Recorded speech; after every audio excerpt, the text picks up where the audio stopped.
On a cold and stormy October night, 13 years ago, 15-year-old Amina Caldwell stood on the front porch of her family house. Rain poured from the sky like the world itself was crying. Water ran down her face, mixing with tears she refused to show. Thunder exploded above her. Lightning flashed across the street, but the storm outside was nothing compared to the storm inside her home. Her father, Morris Caldwell, stood in the doorway. His face was hard, cold, unmoved. "Get out," he said. His voice had no emotion, no hesitation, as if he had already decided this long ago. "I don't need a sick daughter like you." For a moment, Amina didn't move. She thought maybe she heard wrong. Maybe this was a nightmare. "Dad," she whispered. Behind him stood her mother, Valeria. She held Amina's younger sister, Nevaeh, tightly in her arms.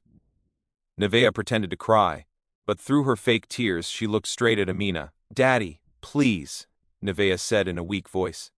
"She scares me. She lies about me. She tried to hurt me." Amina's heart dropped. "I didn't touch you," Amina said quickly. "I never hurt you. I never lied." But Morris didn't listen. He never listened. "I'm done with this," he snapped.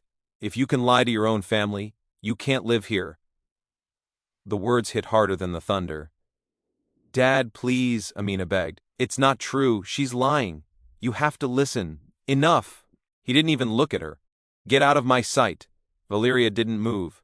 She didn't defend Amina. She didn't step forward. She just held Nevaeh tighter.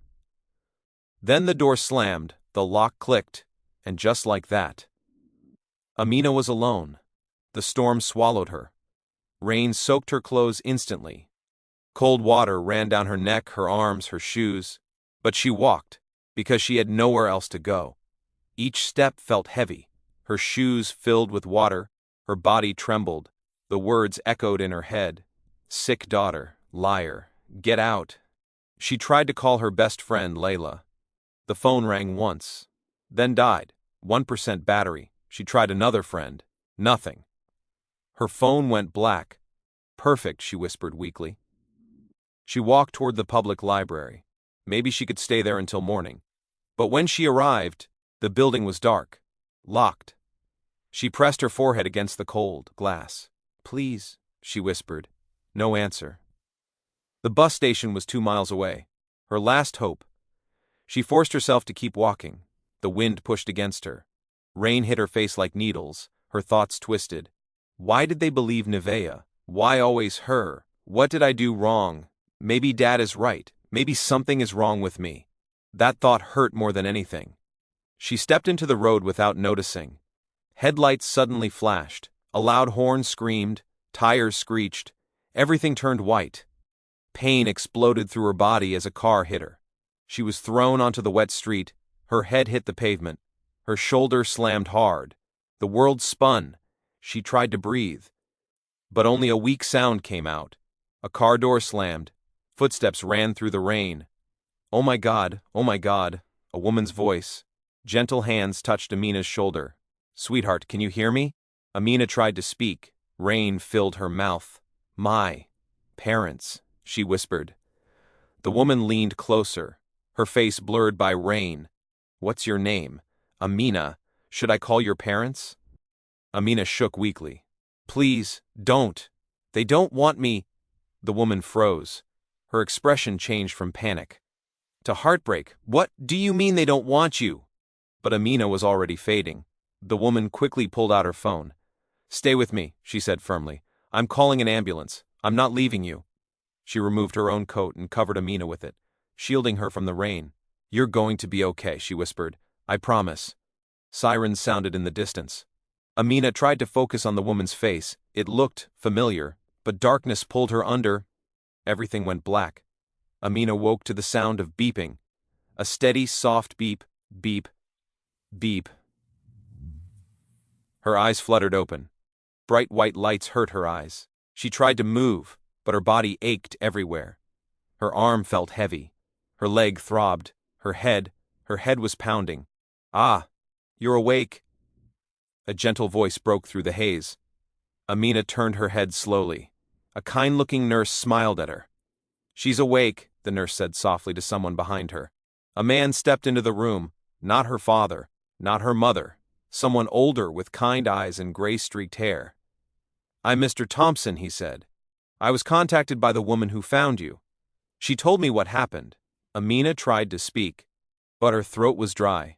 My parents," she whispered weakly. Mr. Thompson shook his head gently. "I'm so sorry, sweetheart.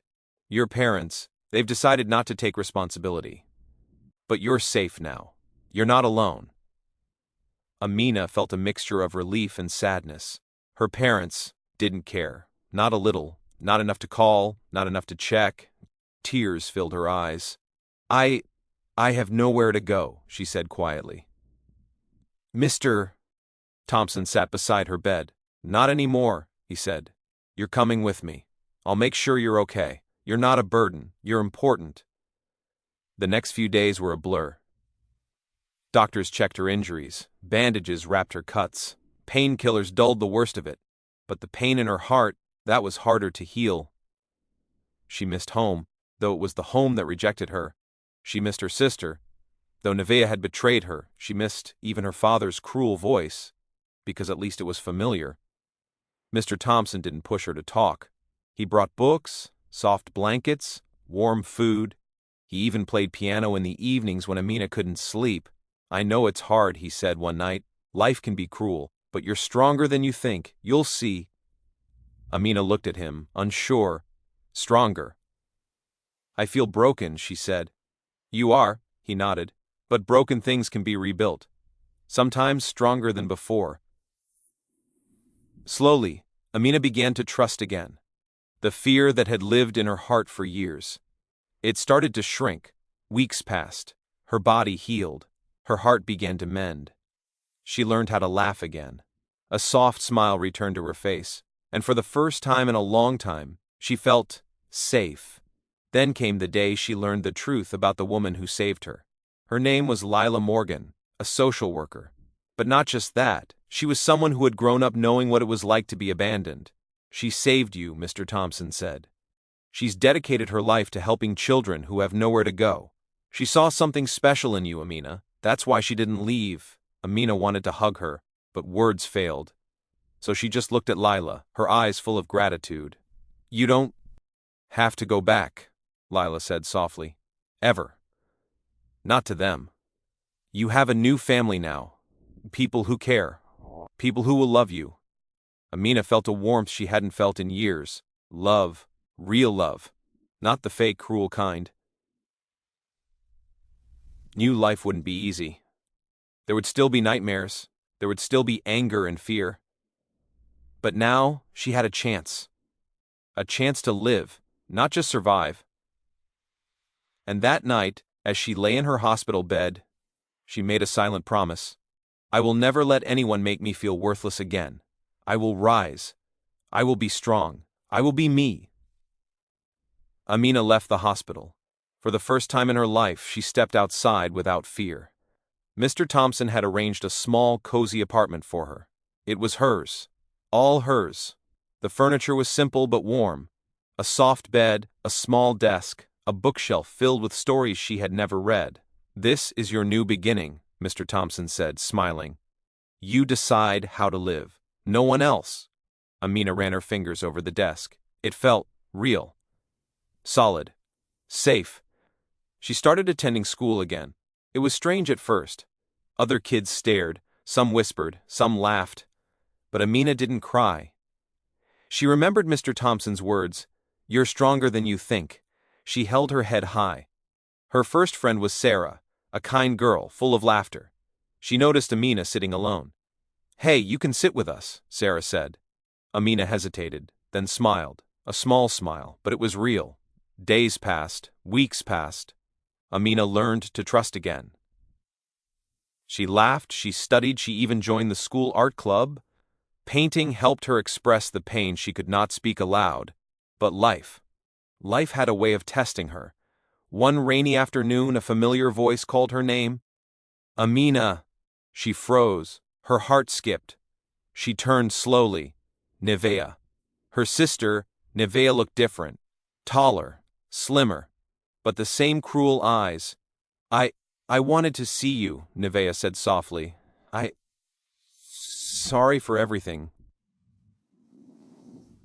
Amina's hands trembled. Her mind screamed, "Run! Don't trust her. She betrayed you." "Why now?" Amina asked, her voice shaking. "Why come back after everything?" Nevaeh looked down. I was scared. I thought, maybe you hated me. Maybe you never wanted to see me again." Amina's chest tightened. Hate, anger, confusion, all mixed together. "You left me.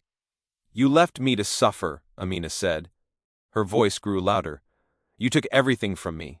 Our family, my trust, my childhood." Nevaeh's eyes filled with tears. I didn't know what to do. "I was scared too," she whispered. "But I never stopped caring." Amina's knees felt weak. She wanted to scream. She wanted to hug her. She wanted to forget, but she couldn't. I have a new life," Amina said finally. "I have people who care. People who love me. I can't go back to the way things were." Nevaeh nodded slowly. "I understand. I needed to see you, to tell you I'm sorry." Amina looked at her sister one last time. Tears rolled down her cheeks. "I forgive you," she said softly. "But forgiveness doesn't mean forgetting. Don't come between me and my life again." Nevaeh nodded again, understanding. And then she walked away, leaving Amina standing in the rain. The storm was over. The rain washed away the anger, the betrayal, the pain. Amina turned back toward the apartment. Her heart was heavy, but lighter than before. She had faced her past. She had survived. Inside, Mr. Thompson waited with a warm smile. "Welcome." "Home," he said. Amina smiled. "Yes, home," she whispered. And in that moment, she felt it for the first time in years. Hope, strength, a chance to live fully, freely, truly herself. She didn't know what the future would bring. There would be challenges. There would be sadness. But she also knew she could face it all. Because now, she had a family, a home, and most importantly, herself. If you enjoyed Amina's journey, let us know in the comments below. Give this video a like, share it with your friends, and don't forget to subscribe to our channel for more stories like this. Remember, no matter the storms in life, stay strong, stay hopeful, and never forget, you deserve to be safe and loved.